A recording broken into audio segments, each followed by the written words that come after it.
Okay. All right. Well, let's dive into things. I just wanted to make this video. It's called the Business Triage webinar.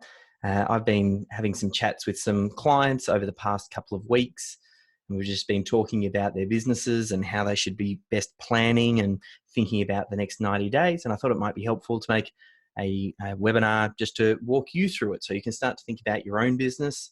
And so you can start to plan for the next 90 days. So my name is David Jennings. I'm the founder of System Hub and Systemology. And what we're going to go through, I haven't done any sort of fancy slide prep or anything like that. We're actually just going to work from my iPad. And I want to give you a handful of systems and processes that I think you should be getting in place right away to really just make sure that your business stands rock solid. I know there's a lot of info out there at the moment about COVID-19, and there's a lot of things on Facebook. There's a lot of things in the news and in the media, and we're not going to talk about any of that. You can catch up on that in your own time. I want to focus specifically on some action items that you can focus on for your business, and give you a clear game plan. So let's dive in. I suppose actually one thing I did want to mention is the type of businesses that we work with. So I work with businesses, typically speaking, that are between maybe 2 and 30 staff, very different industries, both product-based businesses and service-based businesses. And over the past week or so, I've put an outreach to all of our System Hub clients and said, hey, if you're in distress or you're not too sure what to do, let's hop on the phone and let's talk about your situation and come up with a 90-day plan. And that's really, I've been able to take a lot of what I've learned in those different calls and then be able to distill that down into what we're going to cover today. So we'll just call this one, and I'll send you a copy of the notes afterwards as well. But this is the Business Triage webinar. And the first thing to think about is when I'm seeing different business owners and we start chatting, they're usually in one of 3 places. We've got dead on arrival, we've got surviving, and then we've got those that are strong. So when I think about dead on arrival, oftentimes, down this end of the spectrum, we're talking about businesses that are very much on the front lines. They might not have any cash reserves, and effectively they're out of business, whether that's through to, government shutdown and they just simply can't trade. Obviously, the industries that are very much dead on arrival, unless they have cash reserves. Obviously, if you've got cash reserves, that kind of moves you into surviving and it gives you more time and more options. But it's the high exposure industries, things like retail, travel, tourism, automotive, some food, if you haven't had a chance to reinvent yourself. But dead on arrival, if you are dead on arrival and you've literally had to close the door, I suppose this particular webinar might give you some ideas, but you might also be out of options at this point in time. Now would be the time to think about reinventing yourself. You might think about, right, if I was going to rebuild this business again and I was going to do it so that it could withstand any financial stresses and anything that the world might throw at me, what might that look like? That's what you'd be thinking about as if your business was in dead on arrival and you're going to rebuild. Now, I think where we can help most people is if they're still in survival mode. Now, I'd say survival mode is where you're getting moderate impact. You might have a little bit of cash reserves. Maybe you are in one of the industries that has been directly hit, but you've got some cash reserves, which gives you some time to pivot. You may be open, you may be shut. I think no matter what you are or where you are on this continuum, you would see a lot of businesses and consumers at the moment. There's a lot of indecision. Even if you're in an industry that shouldn't necessarily be directly impacted, you've probably seen a lot of your leads shrink up because people are kind of deferring decisions and thinking, well, let's just wait and see how this pans out. So you might be kind of treading water at the moment. Some of the industries that I've seen, you're thinking crane hire, people in the trades business, they might already have a bit of work that's queued up for the next 30, 60, 90 days, but you're not too sure what's going to happen if there's a further shutdown. Definitely digital agencies. Like, there's lots of different industries. I think if you're still around and you haven't just closed up, I would put you into the survival mode. And that's really what we need to be thinking about. If you're here, this is how do we then make sure that you can withstand that sort of next 90 days. And then the last one up the end here are the businesses that we'd say are strong. Now, a strong business is a business that has an industry that gets positive effects by people maybe working from home or starting to move in virtually. We've all heard the stories about things like Zoom, how it's kind of just rocketing off, and things like Shopify. And I've heard businesses like cleaning businesses, if they've pivoted into commercial cleaning, doing really well. Skip bins and food boxes. Like, there are a lot of businesses that stand to gain quite a lot by seeing this shift and getting everybody kind of working from home and in this new sort of arena. So you might be up underneath strong. If you're in strong, you need to be thinking about, how do you capitalize on what's happening right now? How can you really take advantage of the fact that you're on this rising tide, and you want to make sure that you make maximum cash on the way up? So I suppose the question to start off with is thinking about this continuum, to think about where you are and where we need to get to next. So you might get a little bit of paper and start making some notes as we go, and then you might put yourself squarely in one of these boxes, or partway in between. Maybe you say, I'm halfway between dead on arrival and surviving. And from there, we think about, well, where do we need to get you to next? At the moment, I think we need to make it through at least the next 90 days. Now, I'm forever the optimist. I'd like to think that we're seeing some of the countries turn the corner, like China, South Korea, Singapore, a few of those countries that feel like they're getting things a bit more under control than some of the other countries around the world. That gives us about, I'd say a 90-day timeline. You have to be really prepared as a business to weather the storm at minimum for the 90 days. Yes, there is going to be a lot of fallout beyond that. Yes, I think it is going to get a heck of a lot harder before it gets a lot easier. I think the media is going to get so much more ugly, particularly with what we're seeing over in the US, with their numbers skyrocketing, and they're just starting to move into now when the deaths and things like that are going to take off. So it is going to get hard, but at least if we've got something to work towards, I think that's absolutely key. When we didn't know how long this was going to last, I think that's when we saw a lot of the panic. But this will pass, and we just have to think about, well, what is it that we need to be planning for, and how do we get things best in place so we make it through? What I'm going to suggest is we start off with the 90 days.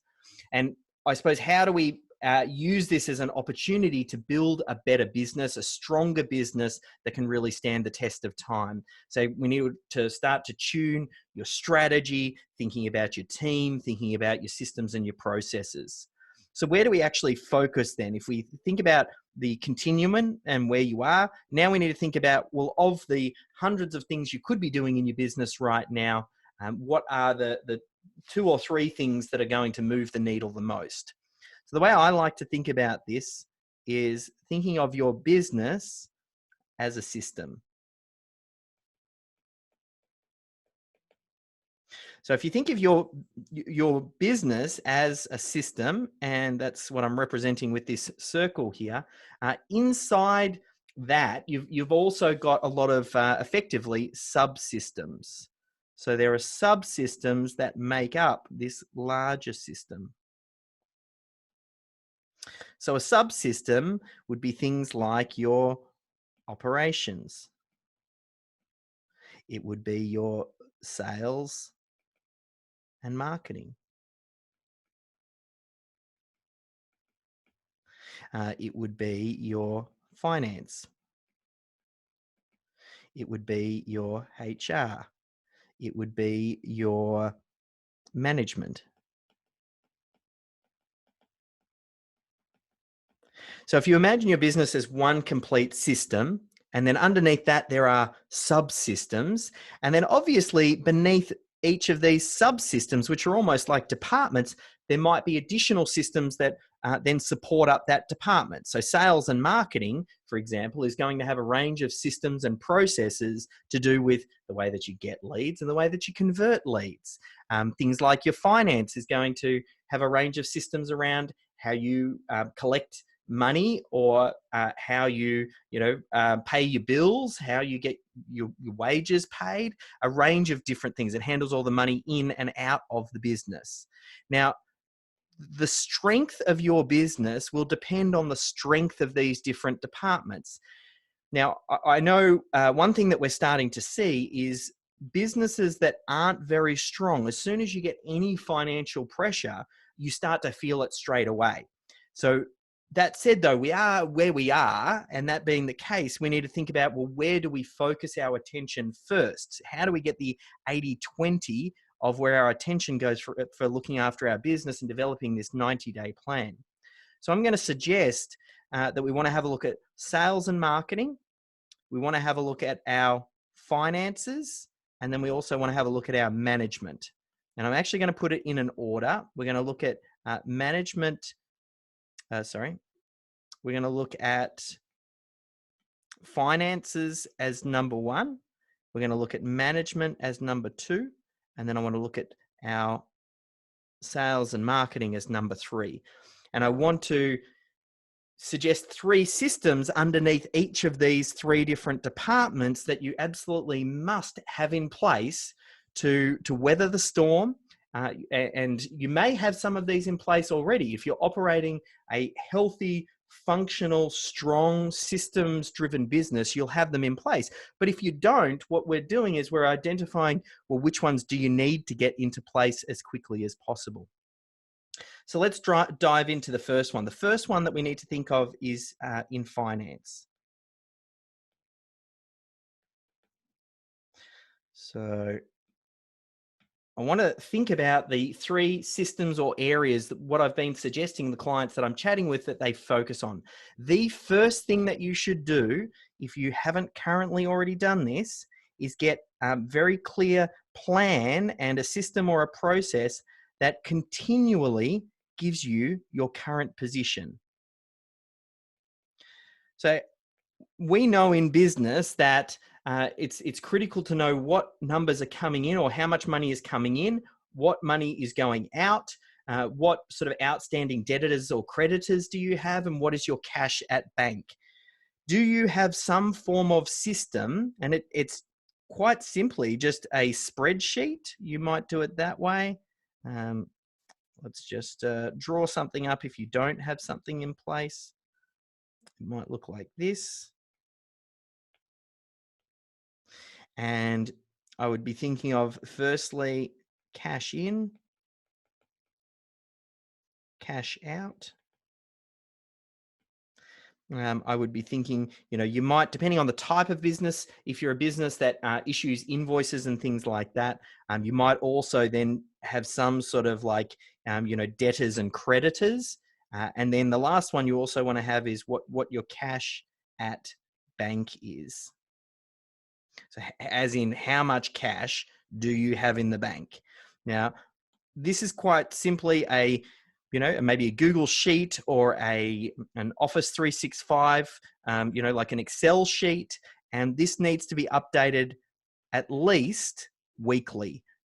And I would be making sure that, this is something that a bookkeeper or an accountant does for you. At any one point in time, you want to know what cash has come in for the week, what cash has gone out for the week. You might even sort of then calculate for yourself what is the net of that? So the difference between your cash in versus your cash out, and then also your cash at bank. So how much money, if everything just stopped right now, how much cash would you have? This is probably the first system underneath your financial department that you should have in place, or you should now get into place, and it needs to be updated weekly and reviewed weekly, so you know exactly where you are. This will then calculate and help you calculate out, well, how long can we survive for? What does our runway look like? And that kind of leads into our next system that I want to talk about, which is around our forecast, and forecast, and I'll do slash runway. You need to have an idea on if you were to forecast out the next 90 days, and I'm suggesting you do 90 days at minimum, but really, you probably even want to go beyond that. You want to be thinking in terms of probably almost up to monthly. Sorry, not monthly. You want to be thinking almost in terms up to 6 to 12 months to really forecast that out. And I'm obviously simplifying this as long as you get the concept, and depending on the depth of your knowledge of this or whoever you're working with, if it's your bookkeeper or accountant, they can help pull this stuff together. You just need to make sure that you've got something in place for this. So the first thing that you think about is your revenue for your forecast. You then want to think about your, and I'll call it COGS, cost of goods. You want to think about your expenses. That will then give you a net figure. Let's give myself just a little bit of space.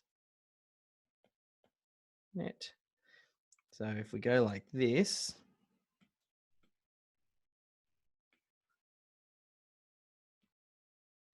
and if the cash position we were working out on a weekly basis, I would say for our forecast, at minimum, I would be, doing this monthly, and I'll just move this around up here.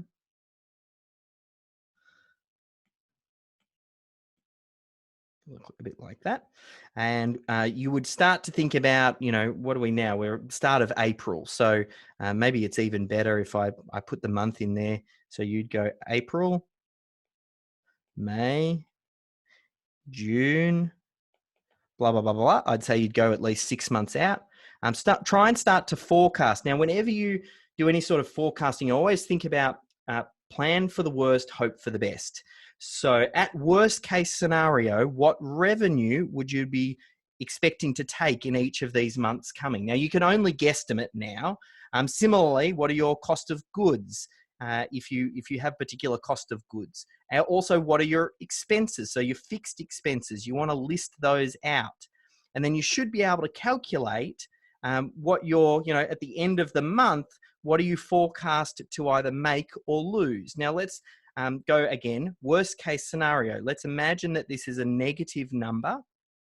And now at least what we're trying to do is calculate, well, how much are we looking to sort of potentially be down if things stay worst case scenario?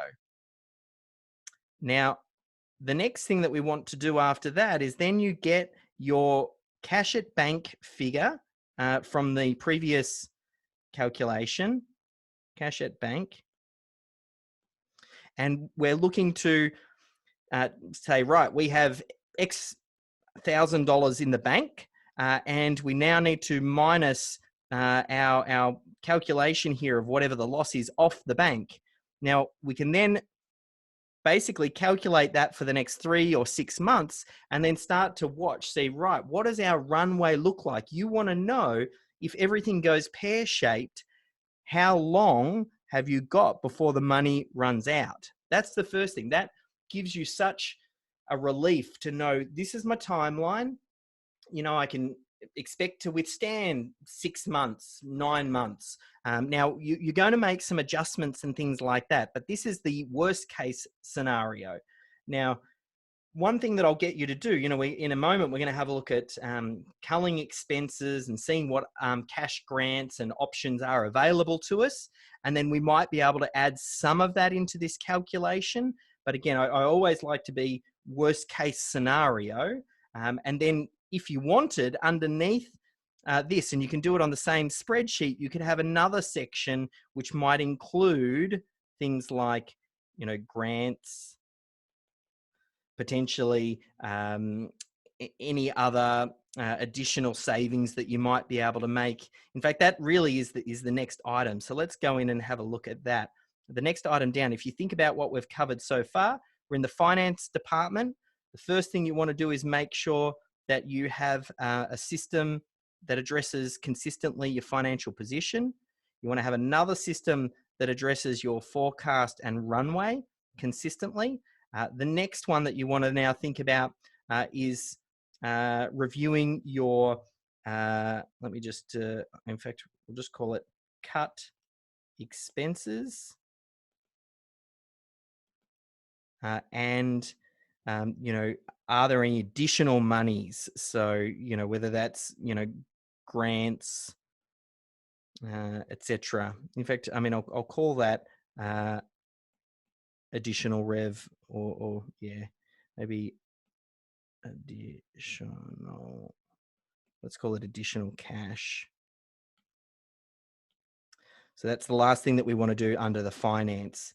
Now for the, let's talk through a little bit about what your action plan is for this one. So firstly, cutting your expenses. You've already done a little bit of an analysis up here underneath our forecast and runway, where we've started to list out our expenses. Now, chatting with your bookkeeper and accountant, they're just going to be able to export what you're currently doing. They'll be able to print out your profit and losses and your cash flow statements. They'll be able to do that from Xero or MYOB. And then you work with that to go, right, where can we cut expenses?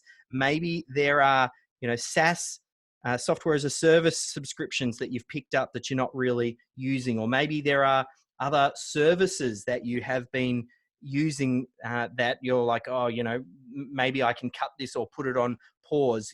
What you want to do is go through and see how lean you can make these expenses. You want to shrink them up as much as possible, because what does that do?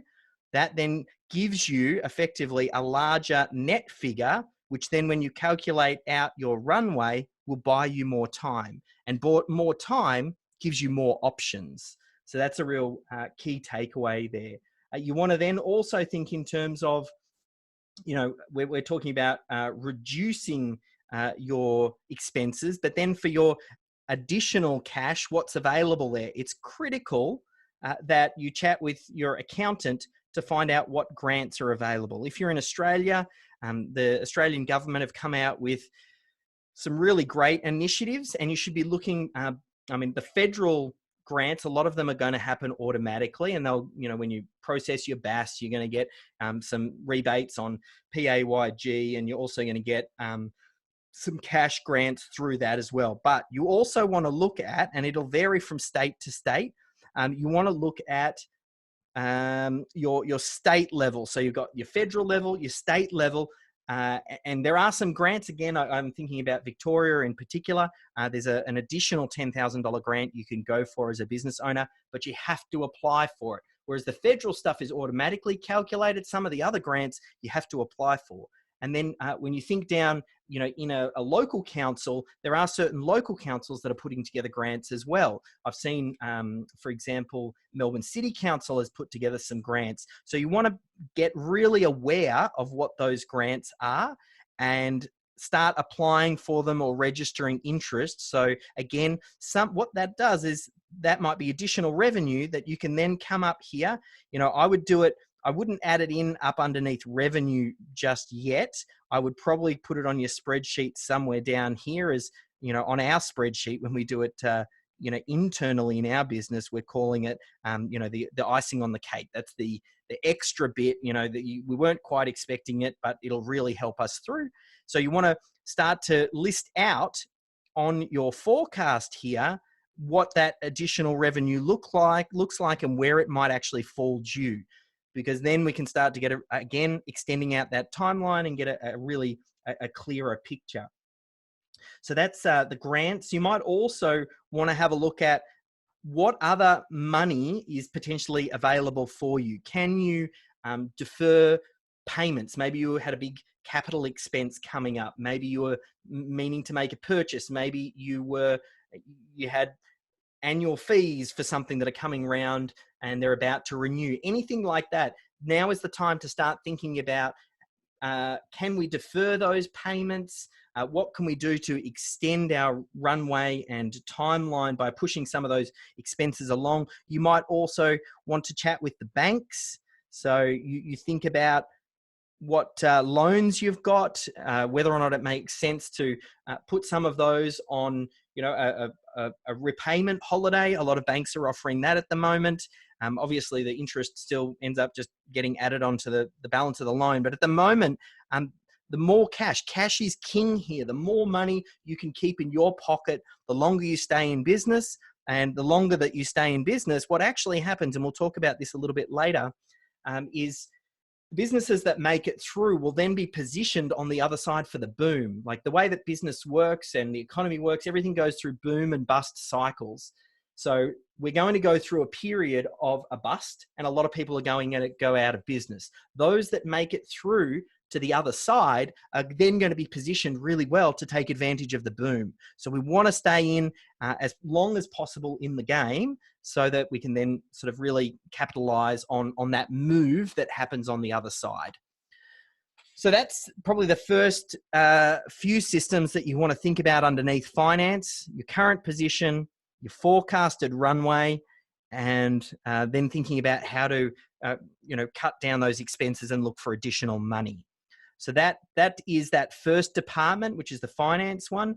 The next area that we need to look at, and I know it's a little bit funny here, oftentimes when I'm running a webinar, I've got a little chat window and we're having a two-way dialogue and I'm taking questions and I'm checking in. Just the way that I've set this up to live stream, I don't have that benefit. So I'm just going to trust that you're keeping up with me. I will get you a copy of the notes. You can then re-listen to the recording.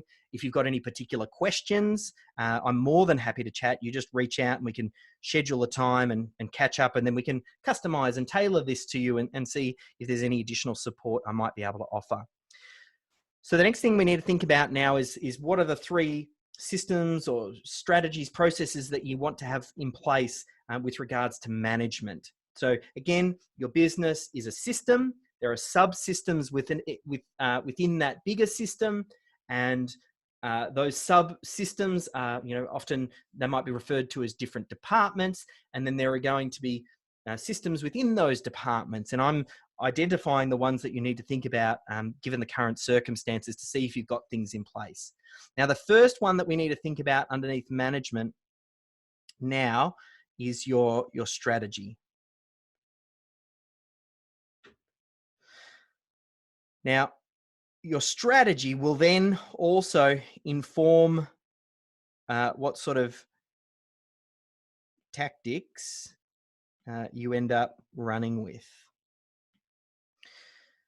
So I've already mentioned it before, we need to be planning for this 90-day plan right now.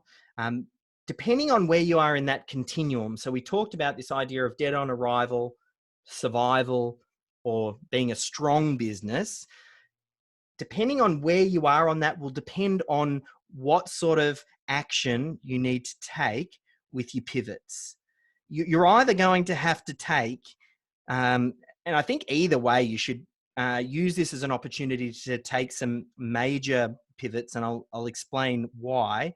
But minor or major pivots will depend on your business. So if you run a restaurant business and you have been closed down and you're not able to open for trade and have people coming into the business, then you might do a minor pivot where you really heavily double down and focus on the delivery side of things. Maybe you are a guitar teacher. My wife actually had her guitar teacher do effectively what I would class as a minor pivot. He's now said to her, right, we're meeting via FaceTime and we're still going to run the classes. We'll just be doing it at home.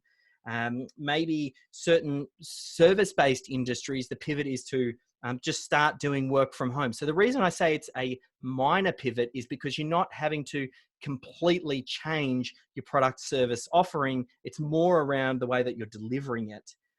Now, if you're in a situation where, some industries, if they were dead on arrival, they have been directly impacted and they weren't necessarily able to make a major pivot quick enough.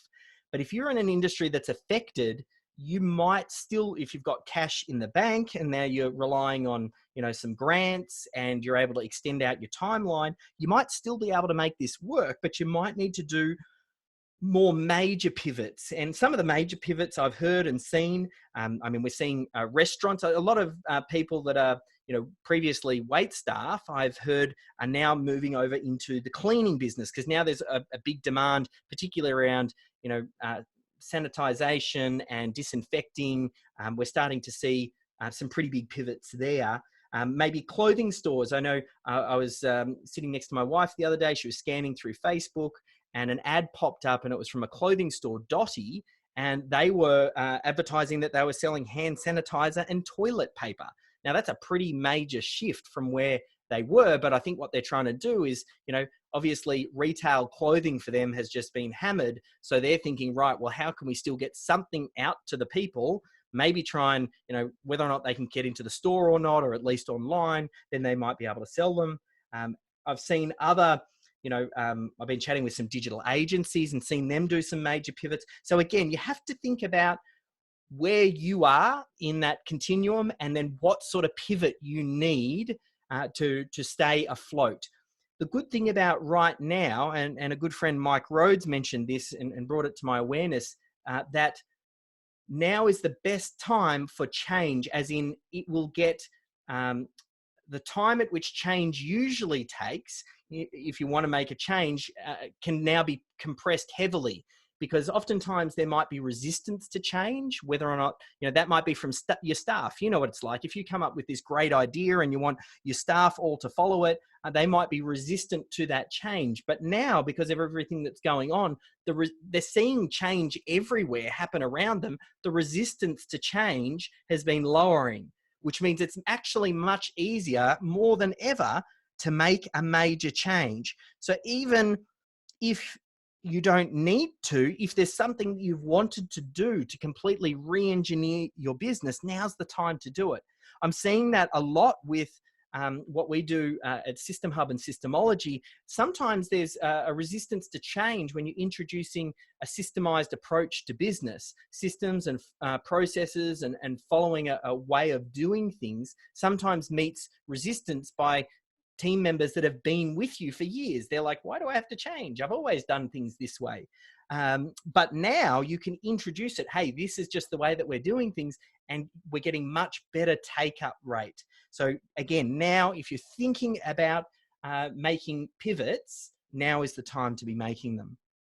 The other thing, that once you get clear on what your pivot are or your strategy, that then informs effectively what your tactics are, or the actions that you will need to take to then bring this into play. So if we're thinking about management, and the first thing we need to do is get very clear on our strategy. Once we're clear on our strategy, we can then define our action items to make it happen. And then those action items can then get fed through to the team. So that's really what we're looking at doing here. You want to get clear on what needs to be done, and then we feed that through. And that kind of comes across to our next one just here, which I'm going to call your communication systems. Now is the time to be communicating with your team frequently. You want to keep them on top of what's happening with the business. You want to make sure that they're connected, particularly if this has been a big change for your business. Maybe you haven't been working virtually. You've been all in an office and now everybody's going home, and you want to make sure that you still have that feeling of connectedness. So you might need to think about your communication systems. How are you doing it? How are you frequently touching base? And it'll be very it'll depend on the type of businesses. I know some businesses, they're chatting with their team every single day. At the start of the day, they're doing a huddle. There is no right or wrong, as long as you find the cadence that works well for you. Our team has been working virtually for the past 10 or 20 years. We've always done this, so it's not too dissimilar. So what do? We have a check-in that happens at the start of day that we do via Slack. everybody says hello and how are they going, and they've got a place that they can say, you know, I'm taking lunch, or I'm taking a break, or if they need an instant message or something quick, that's where that happens. Then we're having weekly meetings, and this comes down to this idea about finding your meeting cadence. So, and I'll link that through actually, rather than thinking about Slack just for the moment. What you really need to think about under your communication is your meeting cadence, which is how frequently are you having meetings? Which meetings are you having? What's getting covered in those meetings? The agenda. So I would say for your meeting cadence, we've kind of already gone through some that you should be having.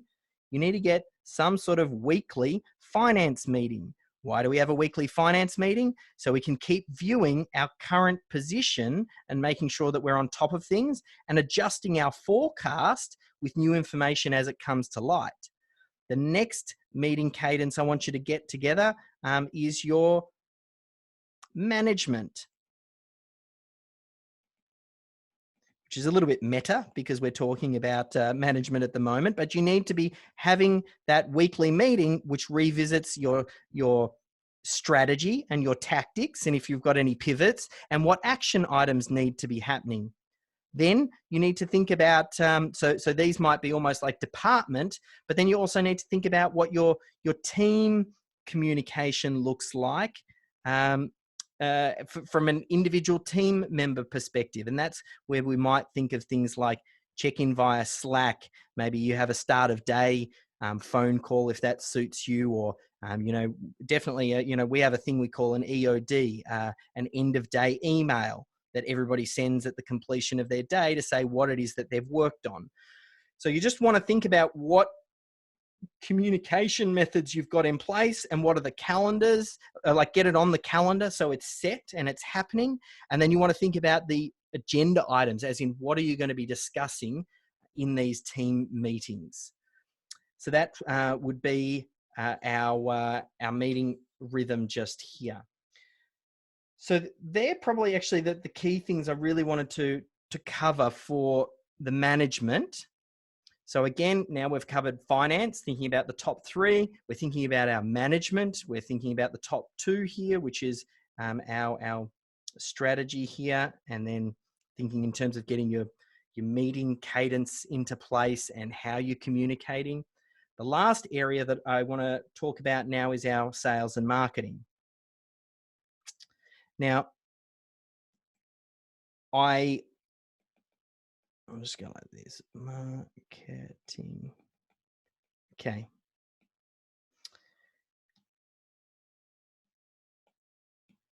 So for sales and marketing, this is the other department. I think what I'm about to walk through now, and I'll talk through what I call the marketing bullseye, and it helps you think about where you should be focusing your attention first and who you should be communicating with. Obviously, one of the primary things is you need to understand where in that continuum you are as far as dead on arrival, surviving, or strong. Because if you're strong, then or even surviving or in a good position, and you class yourself as having, you know, more than 6 months runway, and that's if everything went horribly wrong, then if you're in that situation, I would be thinking more so about market expansion, not necessarily revenue maximization. And that was something I heard a guy, Ryan Dice, talk about. But I think the distinction I want to add to what he says is it will depend on where you are. Because if you're closer to survive or edging into dead on arrival, then you have to start selling or doing something to increase that runway. But if you're in a position now where you've got a bit of a runway and you can communicate to your audience and be helpful and give great information, now is the time to expand your market. Get the word out. So by the time then when the market turns around or the economy turns around, you've expanded out your audience. Think about it this way. A lot of your competition, there's a very good chance that they're going to go out of business. People who don't have strong systems and processes, who were too closely operating to the wire, they go out of business. Then what happens to all of their clients? their clients then get tipped back into the pool and up for grabs for the companies that are still around and still surviving. So if you can start doing some market leadership now and you start putting great content out there, by the time that the market turns around and they are ready to make a buying decision, or your competition's gone out of business, you've now built up that relationship and you've demonstrated market leadership. Now they become your client. So that's one of the great opportunities that is in front of us. But we do still need to navigate through these waters. So let's first start off with this idea of a marketing bullseye, because I think it will maybe give you a little bit of an aha if you haven't thought about it, and it'll give you some ideas on where you should be focusing. So what is my marketing bullseye? So think of it like this. At the center of the bullseye, what we've got is our existing clients. The next ring out would be any leads that you might have. The next ring out would be any sort of partners that you might already have a relationship to. And then the last ring out, we'll just call this like, new business, or it's a cold audience. They don't necessarily know who you are. Now, what makes this marketing bullseye so great is it enables you to think about, right, out of all of the marketing opportunities that I have before me, where should I first start? What do I first put my attention on? And we'll just color this in because it's unbelievably fun coloring in on an iPad. So we'll just go like that. If you haven't done it, do yourself a favor and get yourself an iPad. Okay, there we go. So now if we think in terms of these areas, you want to always start off with your focus on the center of the bullseye. So what is the center of the bullseye? The center of the bullseye are your existing customers. That's where you want to start off focusing and being most helpful and thinking about communication. So again, depending on where you are in the continuum, do you need to make a sale or are you looking to expand your market and deepen the relationship with your existing clients? Just remember that your existing clients are, it's 10 times easier. We know this. This is like, some old school business and marketing knowledge. It's 10 times easier to keep an existing customer than it is to win a new one. So now is the time to be helpful for your existing clients. You want to outreach to them. You want to see how you can support them. There might be, if it makes sense, what other products and services might you want to offer them? You start there first with all of your marketing. If you're thinking about, I need to bring money into the business, and you're thinking about what strategies and tactics you're going to go after, start with your existing customers first. I would also, under that same bracket, assuming you've had a great relationship with past customers, I would also say your past customers could fit into that category as well. Because if they've already had a great result with you, and then you can reach back out to them and say, how are you going? How else can we help? They're most likely to convert with the least amount of work. Now, the next ring out are your existing leads. It's people you're already having discussions with that were looking at your products and services that might not yet have converted.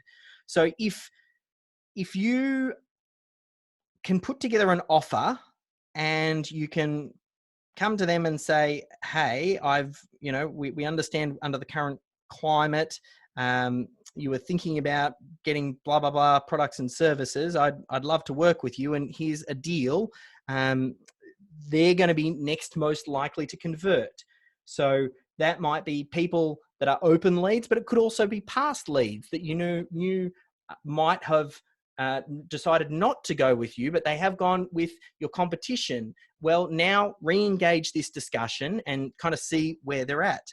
The next ring out are partners. Are there any businesses that you might have an existing relationship? We talked with this idea that some industries are quite strong now. We're seeing this idea, and I mentioned it earlier about the industries that are benefiting from going virtual. Is there a way you might have a relationship or a partner with someone where you can partner with someone who is strong right now? They've got new business coming in. They've got relationships, and you might be able to add something of value to them or help out their clients. They're the next ones that you want to focus at. And then the last one on the outside of the circle here is our cold audience. Now, a cold audience is someone who doesn't yet know who you are. So you might be running ads to them, and you might need to come up with a really good offer. So if you're going to go cold right now, incredibly important that you don't be tone deaf that what's going on. I mean, I'm on Facebook and I'm scrolling through looking, and I see an ad pop up, and I think, are you even aware of what is going on in the world right now? Why are you running that ad to me? It's just not relevant to me right now. I think I mentioned that to someone the other day, and they said they saw a cruise liner that was advertising to them to say, hey, you need to go on a cruise ship holiday. It's like, has someone forgotten to turn off the ads, or at the very least change the copy? So you want to, if you're going to go cold, you have to be really sensitive right now about the message that you are bringing to the market. But you might have a product and service that has huge potential right now, and you want to be leaning into the cold because now is the time for you, because everybody might be looking for your product or service. Now, there's a couple of other things I want to mention about this marketing bullseye. If you think about it, at the center of this circle, this bullseye, you get the least amount of scale. So your existing clients, you only have so many. As you take a step out, you might have more leads than you do existing clients. Then you take a step out, well, the relationships that your partners have, they might have even greater reach. And on the furthest out is with the cold traffic, we know that that's where you're going to get the maximum scale. Maximum scale is out there, but it is cheaper, easier, and quicker to convert at the center of the circle. So always start there first as you start to work your way out. How do we think about translating this then into some sort of action plan? Well, I was working with a gym, one of our clients. They run a gym, and we started off by saying, right, well, our existing customers, now they are closed for business because of the shutdown. And one thing that we suggested, well, first you want to go to your existing customers and then see who wants to continue with their membership to support the gym. How can you have the engagement with your existing customers and start there first? That's your most important. And they've started doing things on Facebook, and they've started to be really, really helpful. Then the next ring out, which is your leads. We've talked about whether or not they then outreach to past leads or people who came in and tried the gym and didn't refer. Maybe we go out to them and offer them a really good deal on an annual membership, saying, hey, now is a great time to get the annual membership because, it's win-win. We can give you a great deal. We'll give you 12 months plus 2 months free, and it'll start when we reopen. And that also is a win for you because you get a great deal, but it's a win for us because we can take some money up front that'll then keep the gym open and going for longer. Then the next step out beyond that, around partners, the gym's now looking at creating a survival guide. They're looking at, staying healthy while at home, looking at home workouts and nutrition and, food delivery and equipment. They're finding businesses in the local area that, sell equipment and food, do great healthy food delivery and supplements. And then they've got their own business as well. And they're creating a resource guide that can then get shared around. Now, the good thing about getting that resource guide shared around, they can pass it out to their audience. Your partners can, and then that helps you get extra exposure, gets you a larger market. So when the time is right, we can then, make the offer, or when the market turns around or the gym reopens, they're ready to go and they're kind of front of mind. And then the last thing we talked about, but they've got 3 things that they need to do first. Like we always start at the center of the ring. So I'm saying do this 1, 2, and 3. And we're talking about doing all of that before we even consider cold. Again, it'll depend on the business, but it gives you a bit of a framework and how you think of things. So hopefully that's helpful. It helps you to then kind of translate a little bit to your business. This is obviously not customized, but that's what you can do. You're listening to this and then you can kind of customize it to you. So on I suppose a recap basis, and then I've got a few more points I want to cover off, thinking about your business as the departments or as a big system. You've got your departments underneath that. You've got systems underneath that. We're then thinking about what are the key systems, our current position, our forecasted runway, cutting our expenses and looking for additional cash. We'll then think about your management, thinking about your strategy and your tactics. Do we need to take a minor or a major pivot? We'll think about your communication and getting the cadence right, keeping in touch with your team. And then we think about sales and marketing, definitely communicating with your existing clients as much as possible. And then we work our way out from the marketing bullseye.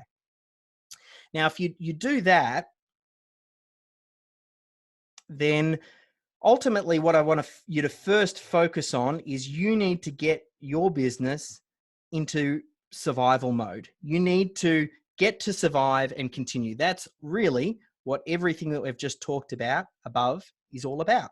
So that's the first thing that you want to do. Once you know you're safe and you've got more than 6 months runway and you've got your meetings in place and you're addressing the key areas as things adjust and change, because it's obviously changing day by day. But once you know you're in that position, then you move to the next step, which is really what the reason I put together this presentation is I would be thinking about helping. It's a little bit of a case of you need to fit your own mask first before you can help fit someone else's. You need to make sure that your own business is solid and safe and sound, and then you can go out and see how you can help others and check in with other business owners. That would be the next thing I would think about. And then the last thing I want you to think about, again, depending on where you're at, is now your opportunities. Because there are going to be some tremendous opportunities that are going to come out at the other side of this. We talked about this idea of business always goes through a boom and a bust.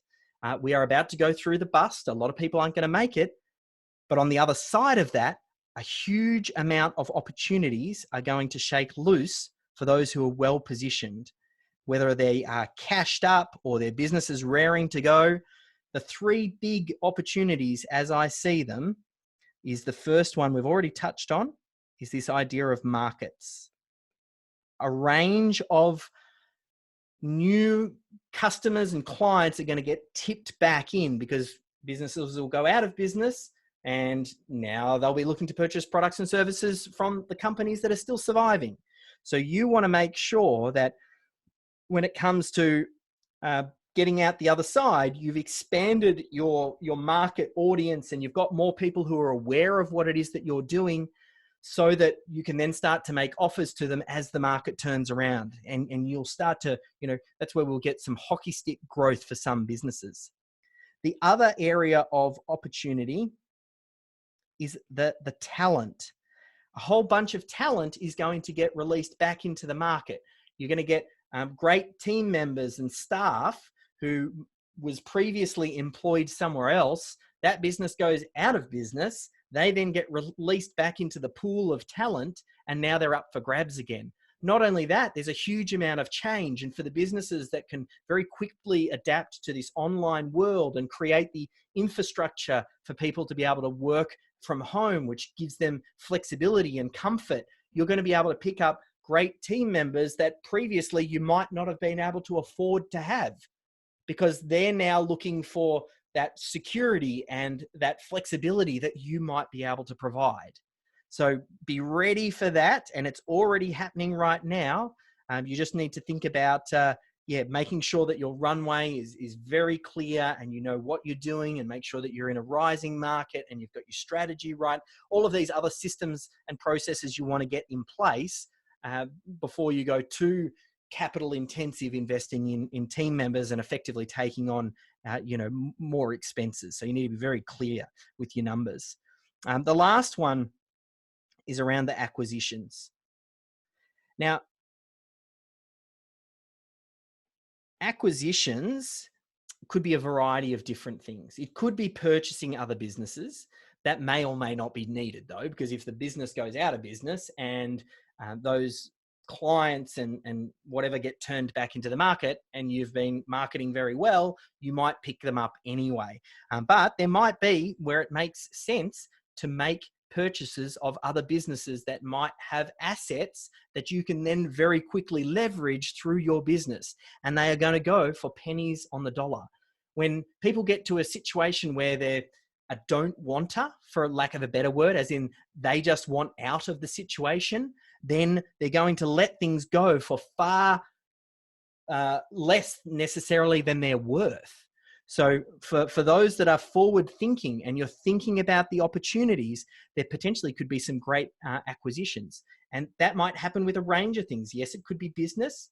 It could be property as well. I bet we're going to see a flood of property come back onto the market. There are going to be people who've been very heavily and financially hit by everything that's happened. And now there's going to be extra supply for both residential and commercial properties. That's going to push down the prices, because who knows what the demand is going to do on the other side of this. I think we have a long way to get out of the woods there. But for someone who's savvy and someone who's cashed up, knows their position, understands the direction that they're going, you're able to pick up some great opportunities. And we're seeing that in the stock market as well. There are some great businesses that are just getting caught up in all of this panic selling, and the whole market is coming down. So it's like these businesses that are actually quite strong are just getting caught up. They're going to be some of the ones that rebound the quickest. So it could be a great opportunity to pick up a bargain, assuming you're well informed. So that's probably a couple of things that we want to think about there. Those opportunities are just around the corner. This is just the way that the world works as far as the boom and bust cycle. We need to make it through to that other side.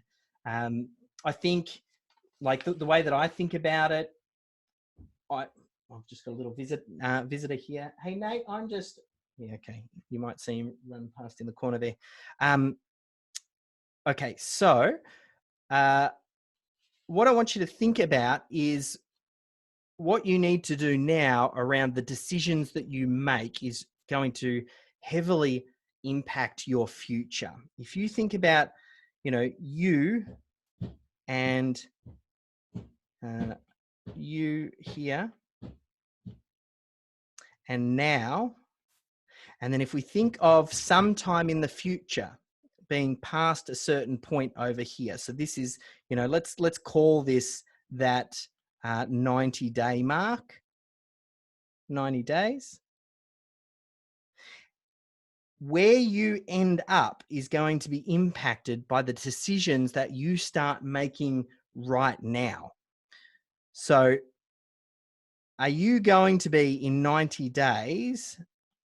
Are you going to be just in survival mode? Are you going to be dead on arrival? Are you going to be strong? In 90 days, where are you going to be? Now, I can tell you for sure, if you do nothing right now, the automatic default position is to drift down into dead on arrival. That is just what happens by not taking any action. That is assured. Even if you take some action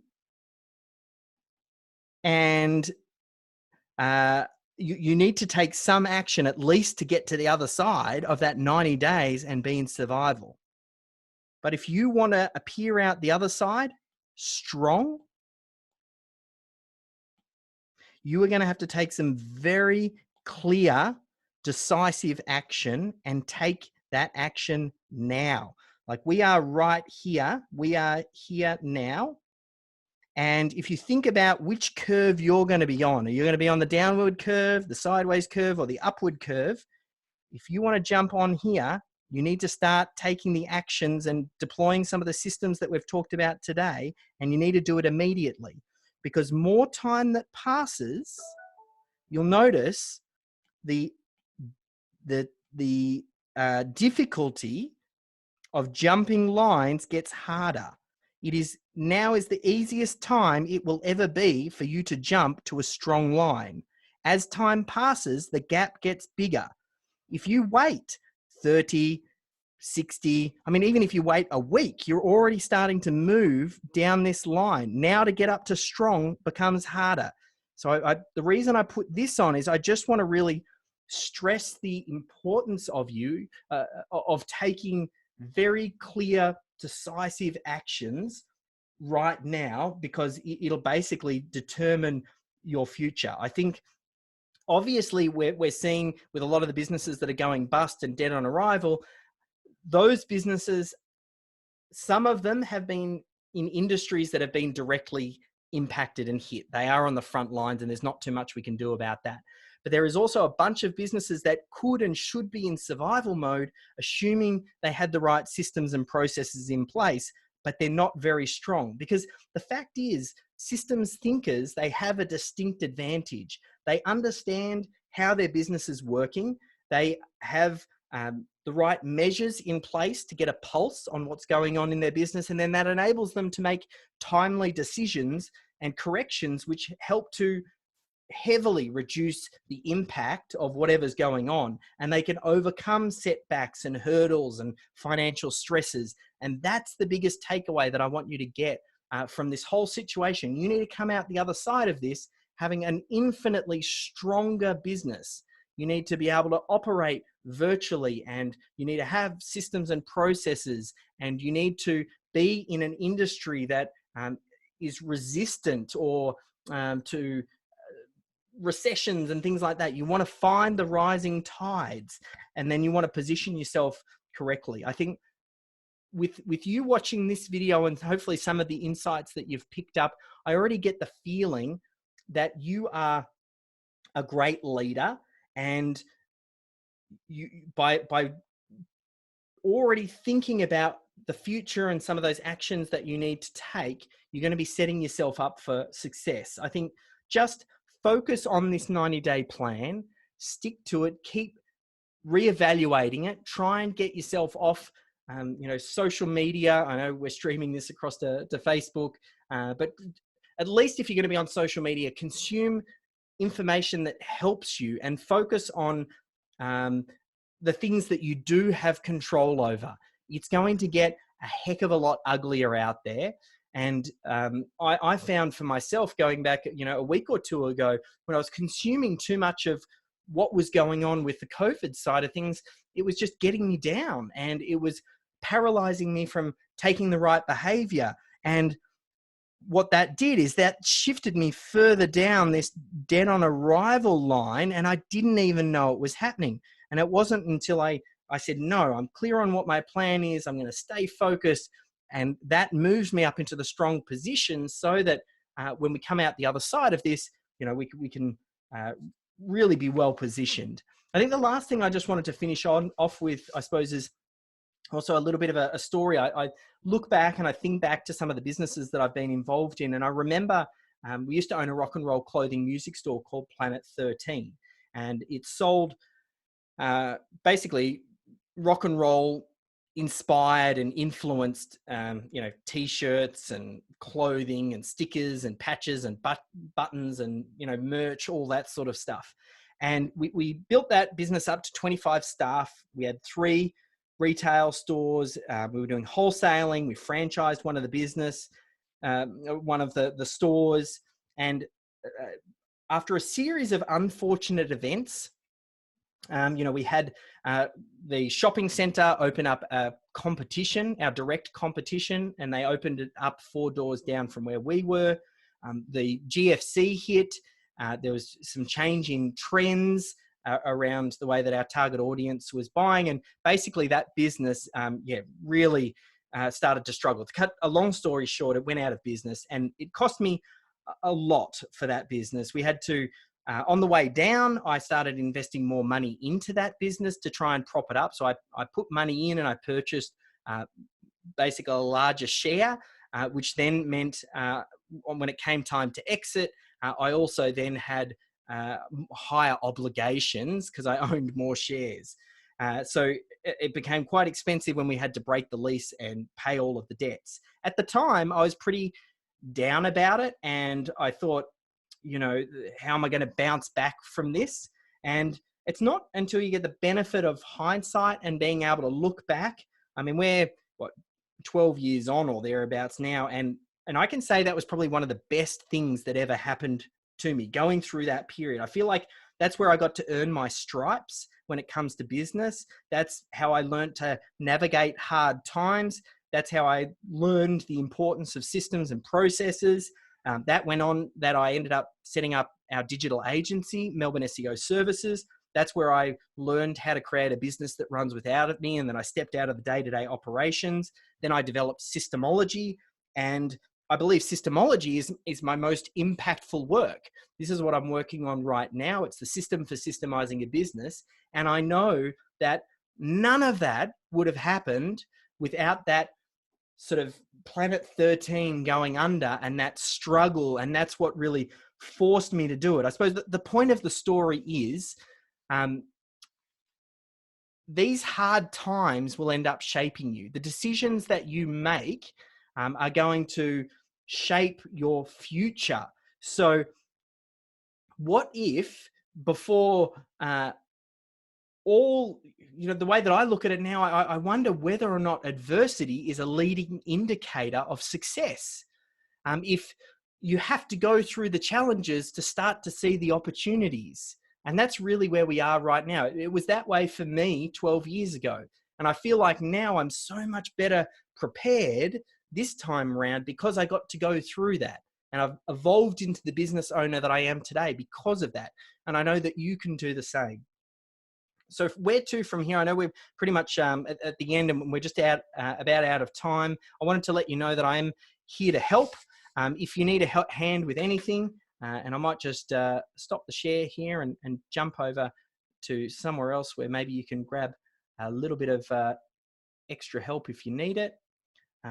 If there's anything I can do to help you, head over to systemhub.com. You can contact me, shoot me a message through there. There's also what I'd suggest, subscribe to our podcast, which is Business Processes Simplified.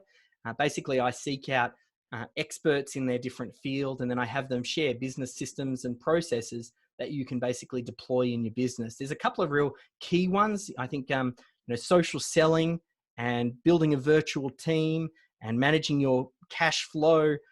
There's even some episodes here from your John Jantz and Michael Gerber and Jack Daly. This is the type of information you want to be feeding your brain right now rather than getting all caught up in this COVID stuff. Focus on the things that you have control over. Stay strong, make the right decisions. We'll get through this on the other side, and I'm confident you'll have a much better business because of it. Anyway, I'll leave it there for now. If I can do anything to help, just let me know.